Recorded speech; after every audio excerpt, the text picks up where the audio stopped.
here yet. So, Kate, we are honoring you. We are welcoming you to Montana in the most Montana way. And that's with 2 words. Back me up here, people. Airport taxidermy.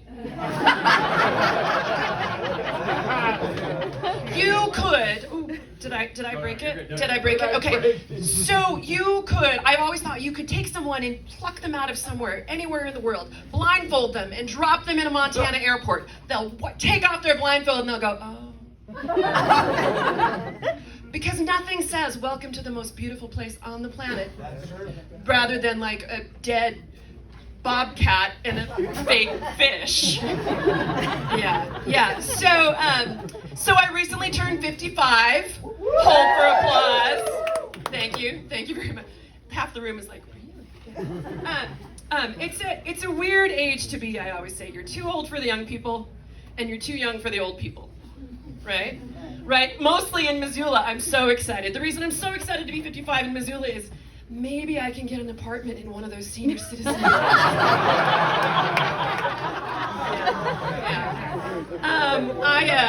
I am Lynn Solomon. I am single. I don't have any children that I know of.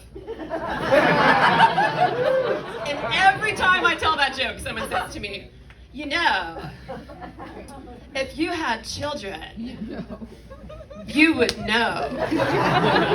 To which I say, thank you for coming to comedy night. But being this age, you know, it makes dating different. I do the online dating thing. I shouldn't really say I do the online dating thing. I do the online looking thing. I met a lovely man. I met a lovely man online a few years ago. We lived together for 3.5 years. I got over it. But it's very different. It's very different. So there was this one guy I was communicating with down in the Bitterroot. Nice enough guy. Okay, here's how it is when you're 55. He liked to talk on the phone. Old school. But talking on the phone to a romantic interest when you're 55 is not the same, right? It's like, oh, what are you doing? I'm getting ready for bed. Oh, yeah? Yeah, I'm just putting in my night guard. Oh, yeah? Well, I just slid into my compression socks. I'm just gonna hit the start button on my white noise app. Yeah? I'm sliding into my CPAP machine. So after doing the online dating thing for a while, lately it has taken a really weird turn. I feel like there's kind of 2 extremes these days. Either the one end, swear to God, and by the way, if any of these people are in the room, I'm sorry, and thank you. There was a guy online, and one of his little blurbs was, his little slug line was, good enough. So like one end, they're really pedestrian, really mundane, right? One guy said he was looking to meet somebody adequate. One guy's little bio was like, must love Costco. Another guy talked about like how many pints of blood he's donated. But then you have the other end, which is anything but pedestrian or mundane. Like it is border. I mean, okay.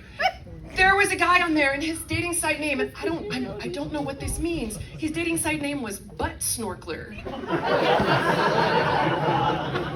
And then there was a guy whose dating site name was Pink Devourer.